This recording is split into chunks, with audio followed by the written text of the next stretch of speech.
esto es mi cuerpo, que será entregado por vosotros.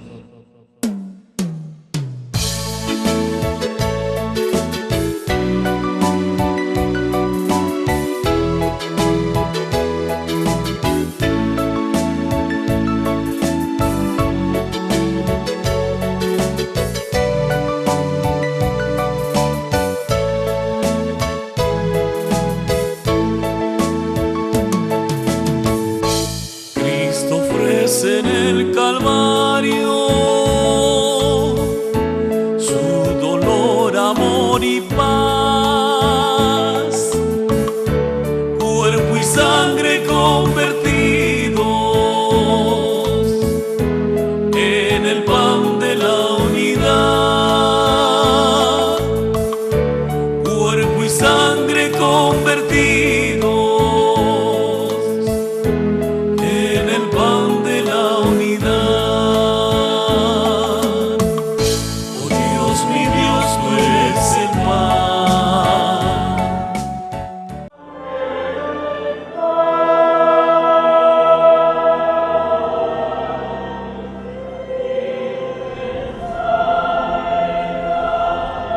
Queridos hermanos, seguimos viviendo estos momentos importantes del Congreso, Noveno Congreso Eucarístico Nacional del Perú, aquí en la ciudad de Chimbote. En este día dedicado a la juventud, los obispos nos expusieron en esa reflexión teológica sobre viviendo la palabra, convocados a la mesa de la palabra. Juntamente también nos hicieron la reflexión sobre la carta de su santidad Benedicto XVI, Sacramentum Caritatis, para después darnos una reflexión los jóvenes y la Eucaristía.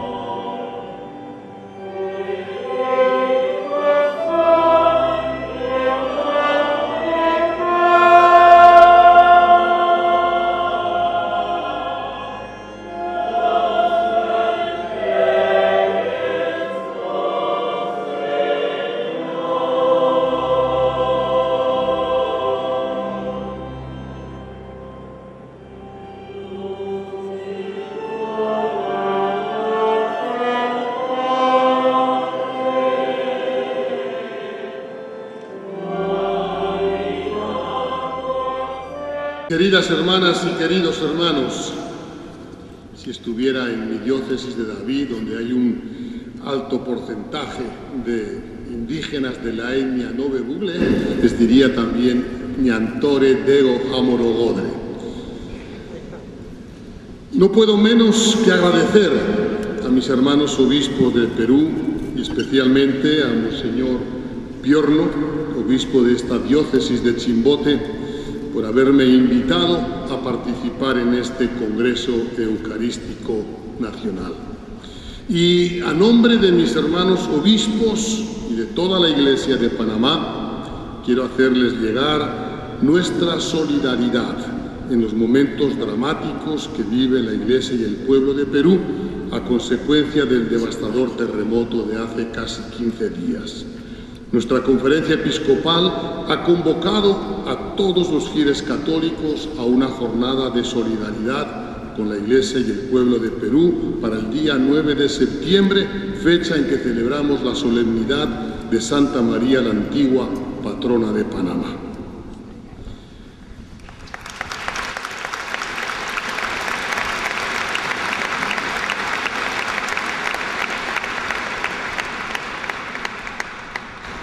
Originalmente se me había pedido una conferencia sobre el tema de Eucaristía y misión.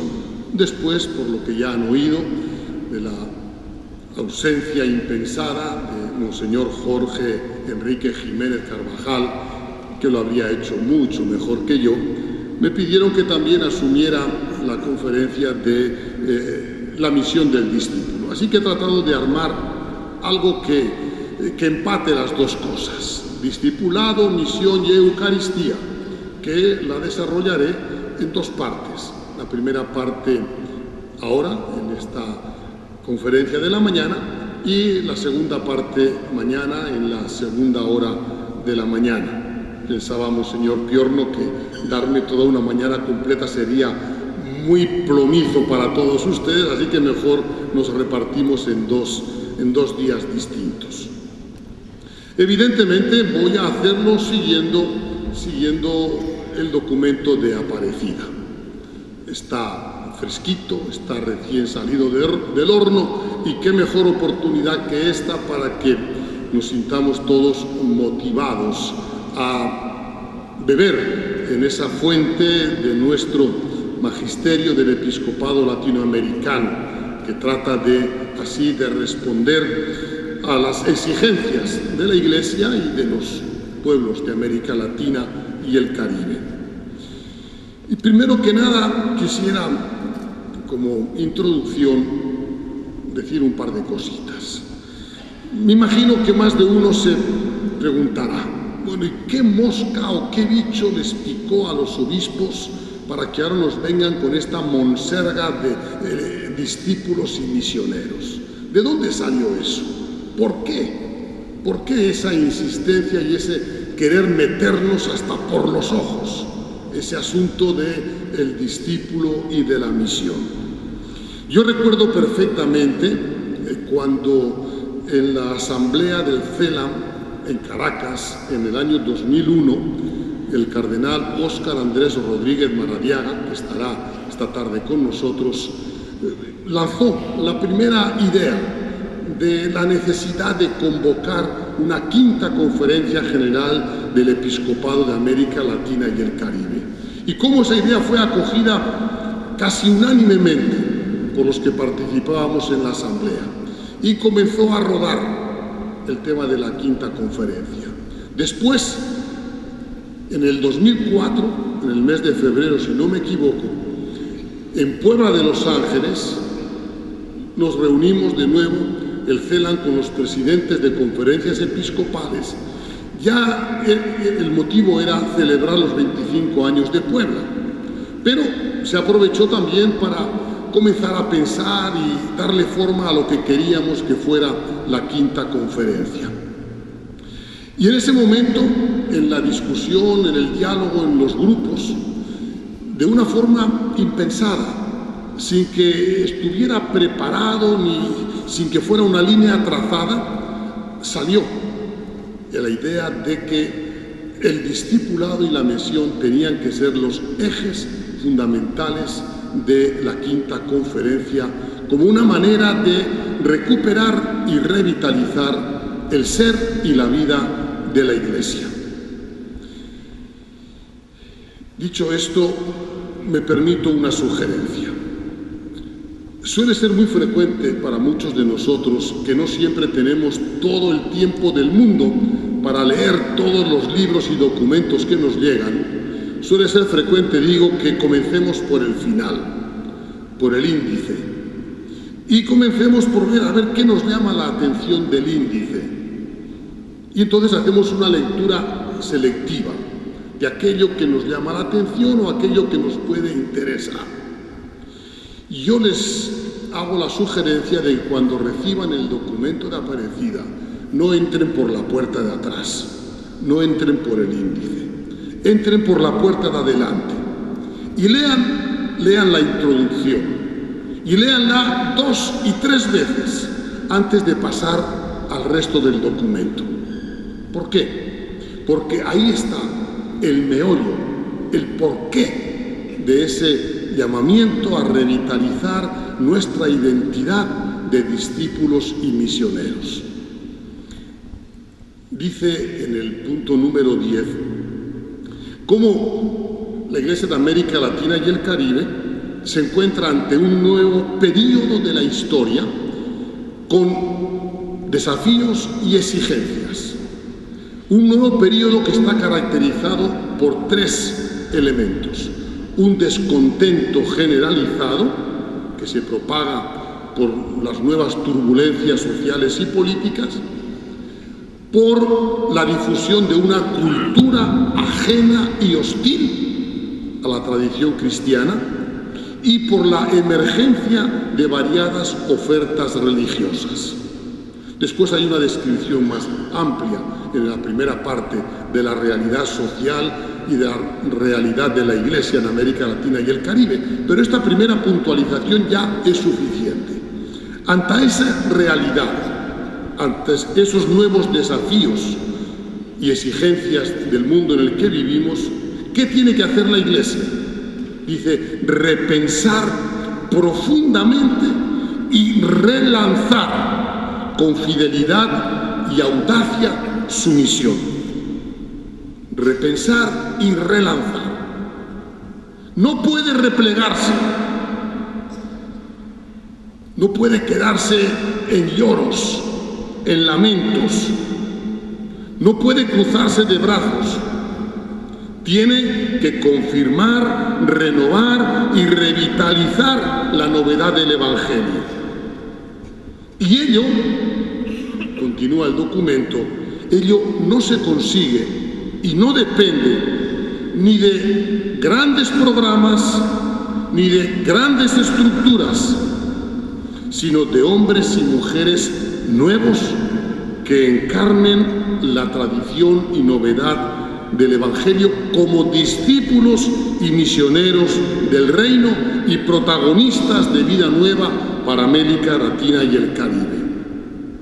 Si no hacemos eso, si no conseguimos esa renovación desde adentro, ya Medellín, recuérdenlo, nos decía, no habrá un continente nuevo sin estructuras nuevas y no habrá estructuras nuevas sin hombres nuevos. Volvemos a lo mismo. La renovación desde adentro es lo que nos permitirá prestar ese servicio de confirmar, renovar y revitalizar la novedad del Evangelio.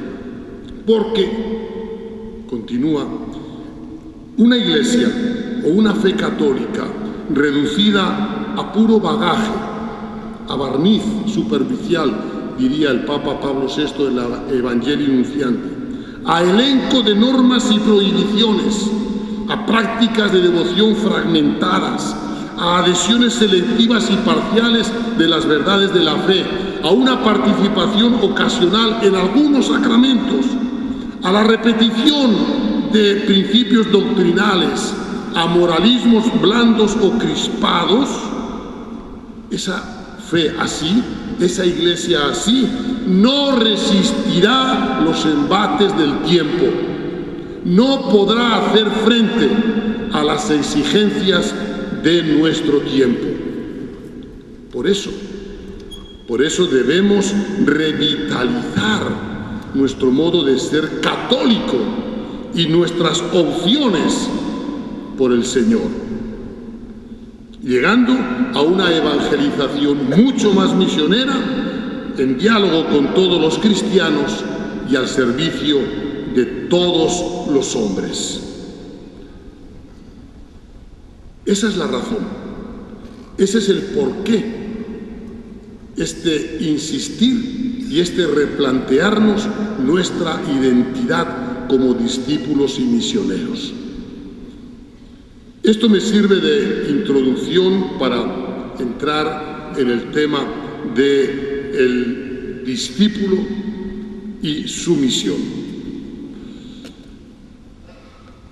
¿De dónde brota la condición o el ser del discípulo? De Jesucristo. Jesucristo es la fuente del discipulado y a Él llegamos por la fe y el bautismo. Y esta realidad de ser discípulo, cada uno la hace en esa experiencia de encuentro con Jesucristo vivo, en su realidad concreta, en su ambiente concreto. Ahí es donde, con esa experiencia, cada uno descubre la riqueza, la gracia de ser discípulo y misionero.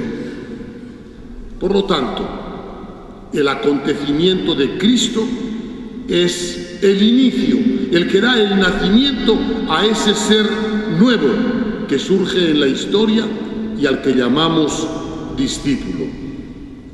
Como dice el Papa Benedicto XVI en la Deus Caritas Est: no se comienza a ser cristiano por una decisión ética o por una gran idea, sino por el encuentro con un acontecimiento, con una persona que da un nuevo horizonte a la vida y con ello una orientación decisiva. Y eso es lo que, de distintas maneras, con distintas presentaciones, nos han conservado los relatos evangélicos como el inicio del cristianismo, un encuentro de fe con la persona de Jesús. Ese seguimiento a Jesús, dice Aparecida, es fruto de una fascinación, de un enamoramiento. El discípulo es alguien apasionado por Cristo, a quien reconoce como el maestro que lo conduce y acompaña. El llamamiento que hace Jesús a sus discípulos, tal como lo vemos en los evangelios, conlleva una gran novedad.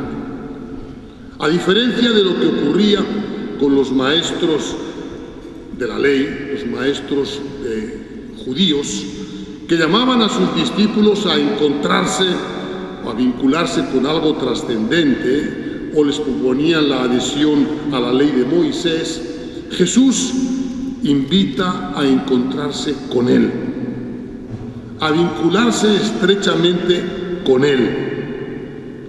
Y en esa experiencia de encuentro con Él, los discípulos descubrirán dos cosas totalmente originales en la relación con Jesús.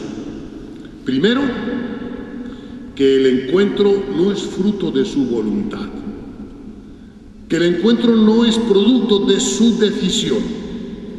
No fueron ellos los que escogieron a Jesús, fue Jesús, Cristo, quien los eligió a ellos.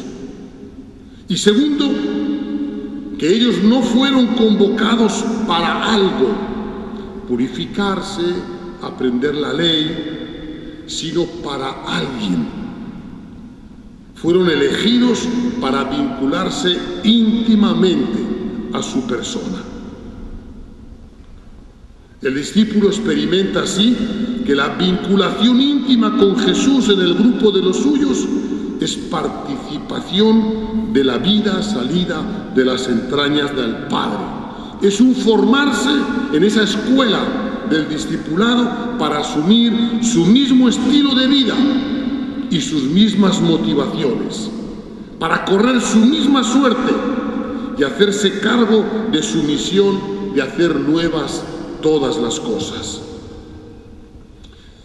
En la parábola de la vid y de los sarmientos, Jesús revela en qué consiste esa vinculación que Él ofrece y qué espera de aquellos que se vinculan con Él.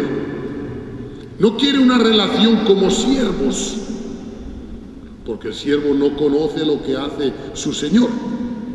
El siervo no tiene acceso, entrada a la casa del Señor. Jesús quiere que su discípulo se vincule a Él como amigo, como hermano. El amigo ingresa a la vida del amigo. El amigo hace vida con el amigo. El amigo hace su vida o de la vida de su amigo su propia vida. El amigo escucha a Jesús. El amigo conoce al Padre. El amigo deja que la vida de Jesús fluya por él. El hermano de Jesús participa de su vida, de la vida del resucitado.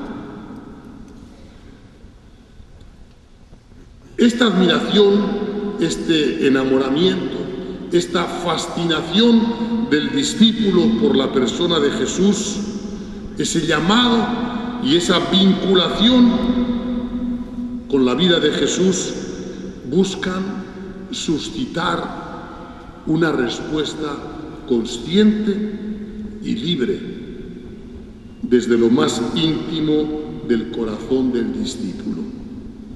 Una respuesta consciente y libre. Decía San Agustín, el Dios que te creó sin ti no te salvará sin ti. Consciente y libre. Y perdonen que cita a San Agustín.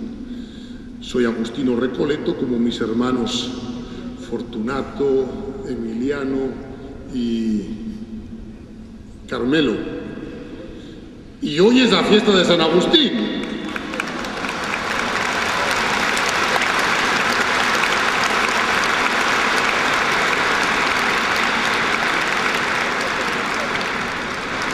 Y además, allá por el siglo XI había un recetario de cocina de los monasterios que decía: no hay buena comida sin vino, ni hay buen sermón sin Agustino.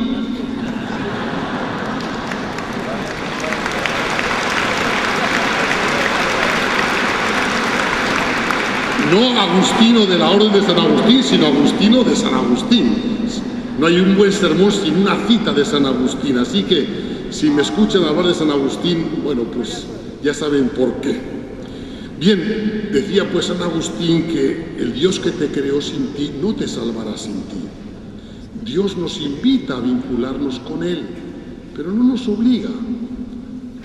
Necesita de nosotros una respuesta consciente, libre, desde lo más íntimo de nuestro corazón.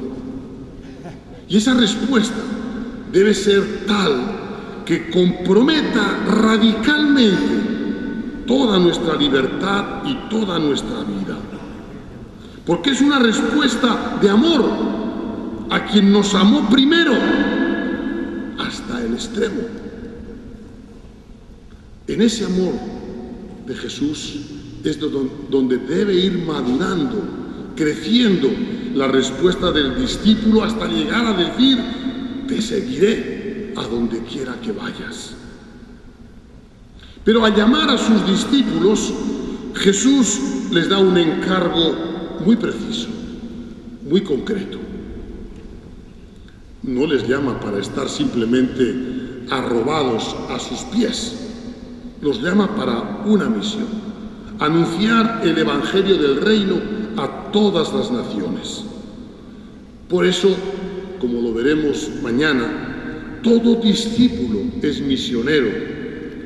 Pues todo lo que hace, pues porque Jesús lo hace partícipe de su misión, al mismo tiempo que lo vincula a Él como amigo y hermano.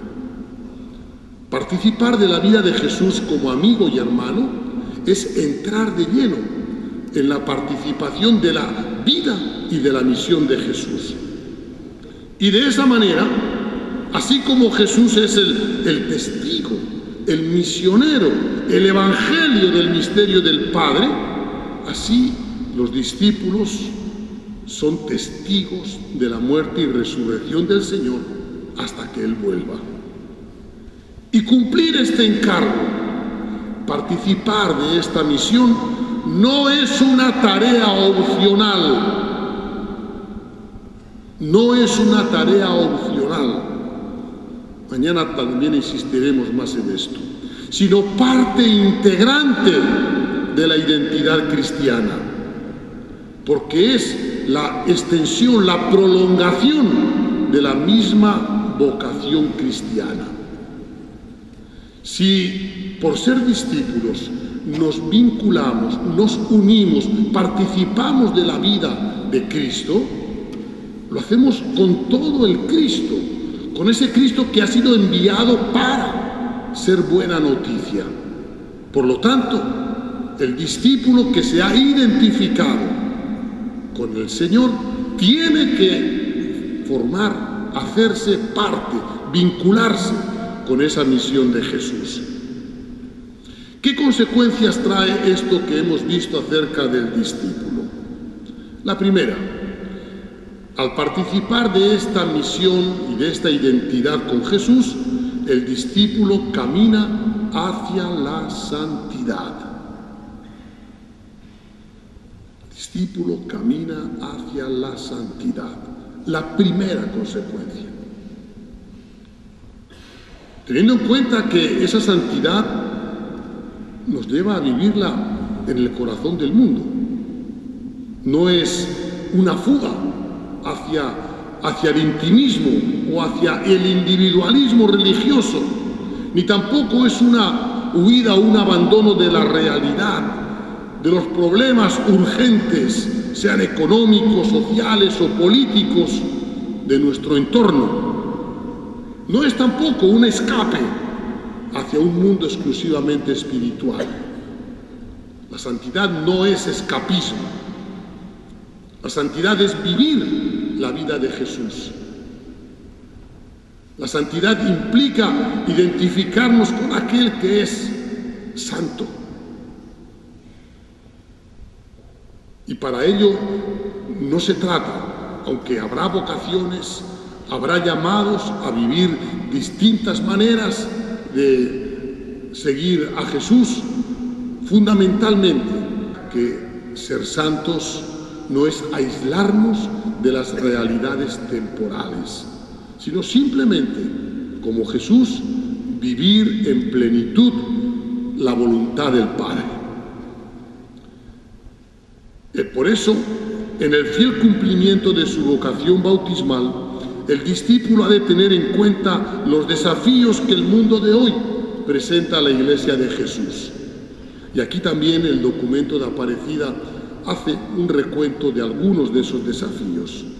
El éxodo de fieles a las sectas y otros grupos religiosos, las corrientes culturales contrarias a Cristo y a la Iglesia, el desaliento de sacerdotes frente al vasto trabajo pastoral, la escasez de sacerdotes en muchos lugares, el cambio de paradigmas culturales, el fenómeno de la globalización y la secularización, los graves problemas de violencia, pobreza e injusticia, la creciente cultura de la muerte que afecta la vida en todas sus formas. Incluso por esa identidad con la vida y la misión de Jesús, el discípulo debe asumir la opción preferencial por los pobres, la promoción humana e integral y la auténtica liberación cristiana. Es parte del compromiso de vida y de identidad con Jesús. Jesús en su vida salió al encuentro de muchas personas en muchas situaciones muy diversas. Hombres, mujeres, pobres, ricos, judíos, extranjeros, justos, pecadores. A nadie rechazó, a nadie esquivó, de ninguna situación escurrió el bulto. A todos les invitó a su seguimiento. Y hoy también. Hoy sigue invitándonos a todos. Sin mirar ni nuestro color, ni nuestra nacionalidad, ni nuestra identidad cultural, ni nuestra realidad económica, nada. Nos sigue llamando a todos. El discípulo misionero debe ser, como Jesús, un hombre o una mujer que hace visible ese amor y cercanía misericordiosa de Dios, del Padre, a todos, sin distinción. Y si debe haber alguna preferencia, si debe haber alguna especialidad, será por los pobres y los pecadores. Por los pobres y los pecadores. No he venido a salvar a los justos, sino a los pecadores. Jesús defiende los derechos de los débiles, defiende la vida digna de todo ser humano. Y el discípulo debe aprender de Jesús a luchar contra toda forma de desprecio de la vida y de la explotación de la persona humana. El discípulo y misionero, por lo tanto, debe promover la dignidad del trabajador, del trabajo, el justo reconocimiento de sus derechos y deberes, desarrollar la cultura del trabajo, denunciar toda injusticia. El discípulo misionero debe también recibir, acoger con gratitud la obra de la creación, contemplarla, cuidarla, utilizarla, respetando siempre el orden que le dio el Creador. Incluso el discípulo misionero debe buscar y participar en el diálogo ecuménico, porque la falta de unidad en la Iglesia representa un escándalo, un pecado y un atraso en el cumplimiento de la voluntad de Jesús, que todos sean uno, como tú, Padre, y yo. Para cumplir esa tarea, asumir esos compromisos, ¿con qué medios cuenta el discípulo? El primero, la Eucaristía. Sin una participación activa en la celebración eucarística dominical y en las fiestas de precepto, no habrá, tajante, no habrá un discípulo misionero maduro. Así como en la vida normal, una persona no se alimenta comiendo, decimos en Panamá, burundangas, chucherías, cualquier cosa. Para uno tener una vida sana, tiene que comer arroz, poroto y carne. Si no, a base de burundangas uno no se alimenta. Tampoco el discípulo y misionero puede alimentarse con burundangas. Sin una participación activa, viva, en la celebración eucarística dominical y en las fiestas de precepto, no habrá un discípulo misionero maduro. San Agustín decía: crece y comerás, y cuando me comas, no me transformarás en ti, como pasa con los alimentos ordinarios, sino que yo te transformaré en mí. A través de la comunión eucarística vamos transformando nuestra vida en Cristo. Al alimentarnos con el Cristo eucarístico, vamos configurándonos cada día en Cristo. No podemos vivir nuestra identidad de discípulos misioneros sin una participación activa en la Eucaristía. Por eso la Eucaristía es el lugar privilegiado del encuentro del discípulo con Jesucristo, dándose un vínculo estrecho e indisoluble entre las tres dimensiones de la vocación cristiana: creer, celebrar y vivir el misterio de Jesucristo. Porque ahí, cuando el discípulo misionero no solamente cree, sino que además celebra, llega a vivir el misterio, y entonces toda su vida se configura o recibe una forma eucarística. La Eucaristía es, por lo tanto, la fuente inextinguible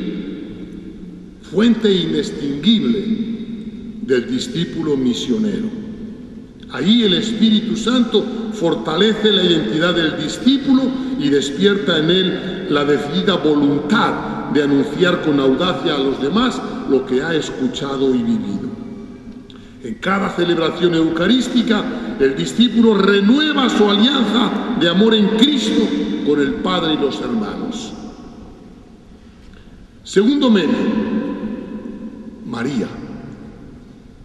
Iba a decir la devoción a María, pero a mí no me gusta hablar de la devoción a María. No me gusta. ¿Por qué? Yo siempre conocí un refrán que dice que primero es la obligación y luego la devoción. ¿no? Ustedes también lo saben. Con lo cual se nos indica que la devoción es algo así como opcional, como algo que uno puede tener o no tener.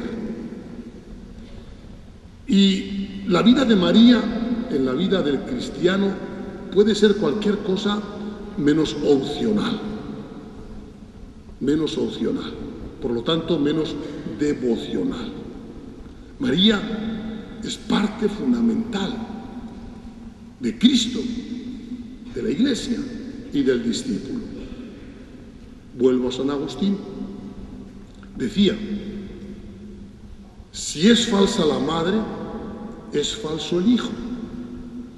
Y si es falso el hijo, es falso todo.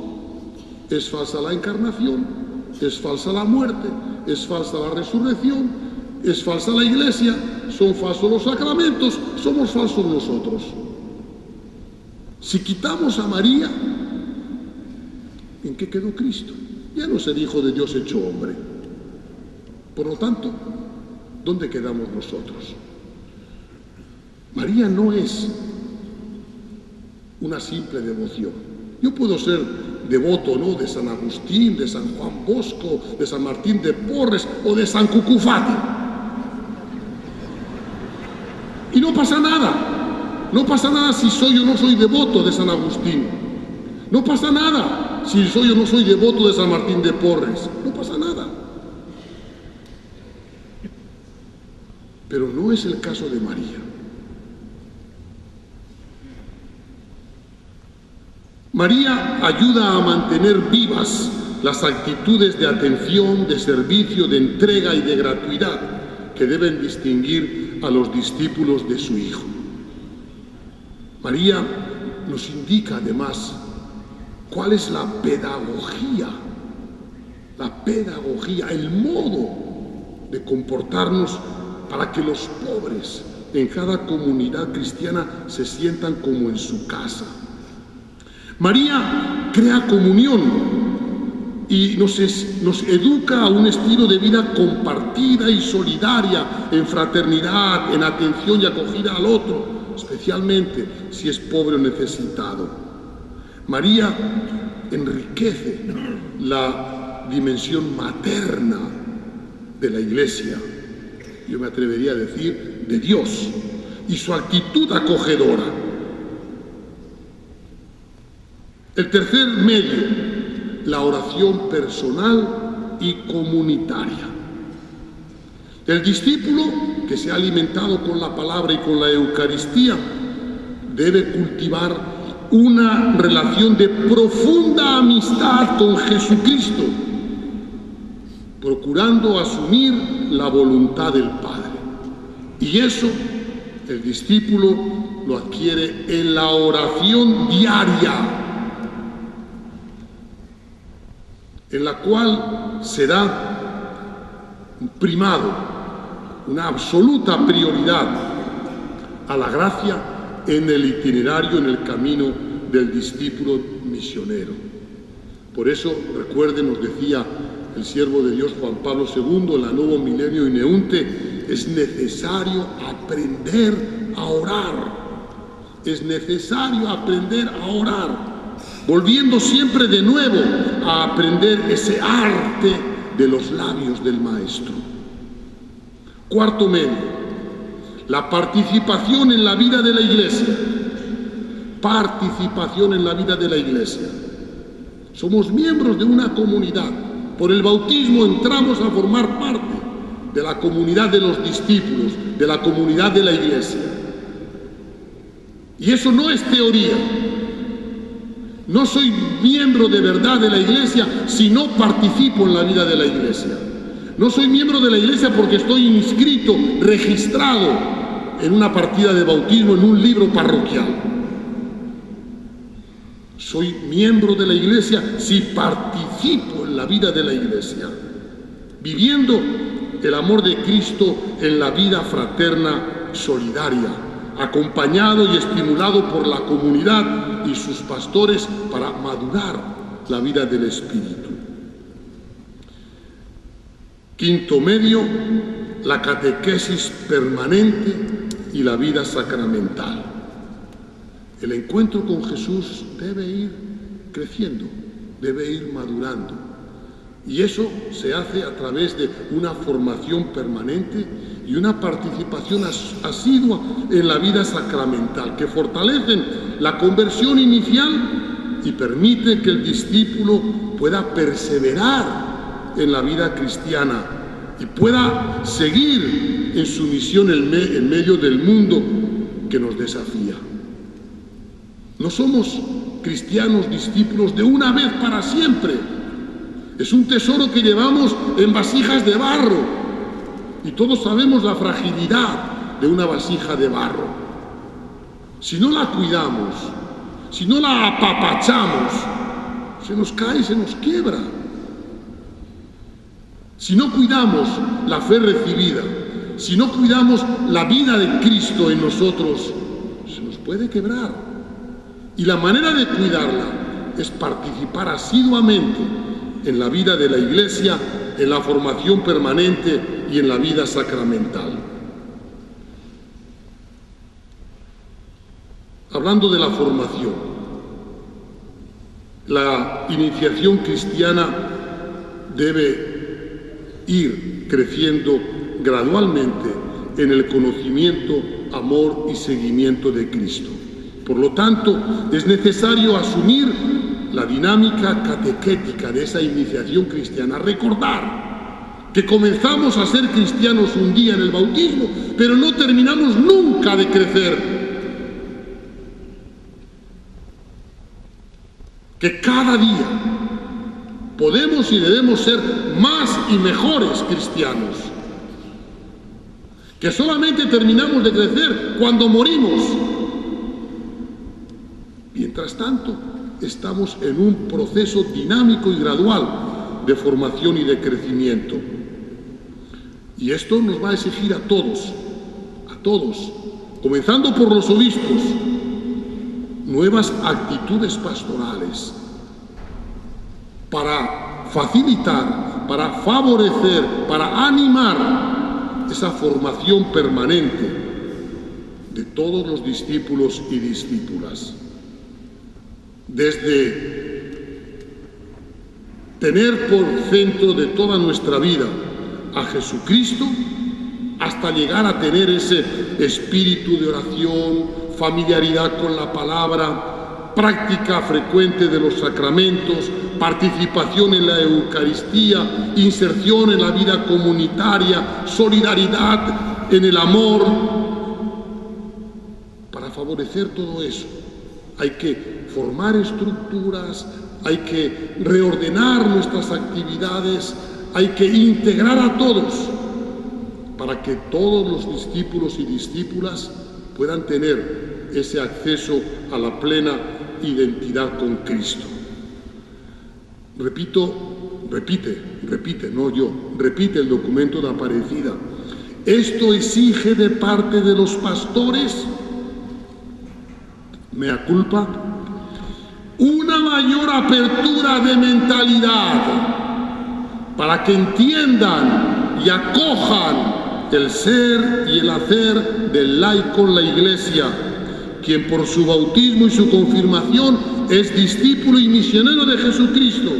En otras palabras, es necesario que el laico sea tenido muy en cuenta, con un espíritu de comunión y participación. Eso es aplauso a Aparecida, porque eso lo dice Aparecida, no lo estoy diciendo yo, estoy leyendo textualmente el número 213. Apúntenlo, laicos y laicas, y restriéguennoslo con frecuencia. Exige de los pastores una mayor apertura de mentalidad para que entiendan y acojan el ser y el hacer del laico en la Iglesia, quien tiene derecho y deber por su bautismo y confirmación. No se lo damos nosotros. No. Los cristianos y cristianas no tienen lugar en la Iglesia porque el obispo o el párroco quiera. No. Tienen derecho y deber en la Iglesia porque son bautizados. Aunque el obispo no quiera y aunque el párroco no quiera. son bautizados y por eso tienen el derecho y el deber de participar activamente en toda la vida de la Iglesia. Y por eso, en el número 201, Aparecida dirá que para que todo este planteamiento del discípulo y del misionero sea efectivo, se requiere, como una primera exigencia en la vida de la Iglesia que comienza siempre en la comunidad parroquial, que el párroco sea un auténtico discípulo de Jesucristo, porque solo un sacerdote enamorado del Señor puede renovar una parroquia.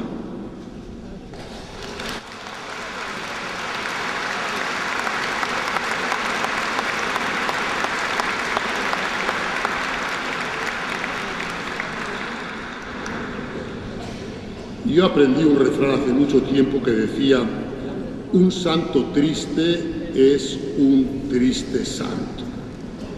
¿Sí? Bueno, pues con esto voy a terminar, porque el documento de Aparecida, desde el principio, nos invita a reconocer con alegría, con gozo, el encuentro con Jesucristo y a ser portadores de esa alegría y de ese gozo a nuestros hermanos y hermanas. Un santo triste es un triste santo. ¿Y cuántas veces nosotros, cristianos y cristianas, discípulos y discípulas, andamos por la vida con la manta arrastrando, pisándonos la barbilla, que no nos aguantamos ni nosotros mismos, con cara de amargados, repartiendo bofetadas o bufidos a todo el que se acerca a nosotros? No hay que repartir ni bofetadas ni bufidos. Alegría. La alegría del discípulo es antídoto frente a un mundo atemorizado por el futuro y agobiado por la violencia y el odio. La alegría y el discípulo no es un sentimiento de bienestar egoísta, sino una certeza que brota de la fe, que serena el corazón y capacita para anunciar la buena noticia del amor de Dios. Escuchen esto, Aparecida 29. Conocer a Jesús es el mejor regalo que puede recibir cualquier persona. Haberlo encontrado nosotros es lo mejor que nos ha ocurrido en la vida, y darlo a conocer con nuestra palabra y obras es nuestro gozo. Por eso el discípulo, que está así fundamentado en la palabra y en la vida de Dios, se siente impulsado a llevar esa buena nueva, ese gozo a sus hermanos y hermanas. Y por eso, como veremos mañana, discipulado y misión son las dos caras de una misma medalla. Y el discípulo, en la medida en que conoce y ama a su Señor, experimentará la necesidad, la urgencia de compartir con otros su alegría, su gozo de haber sido elegido y de haber sido enviado.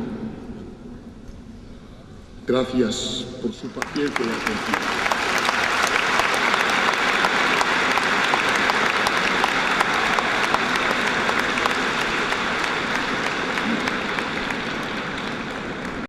Esto es mi cuerpo, que será entregado por vosotros.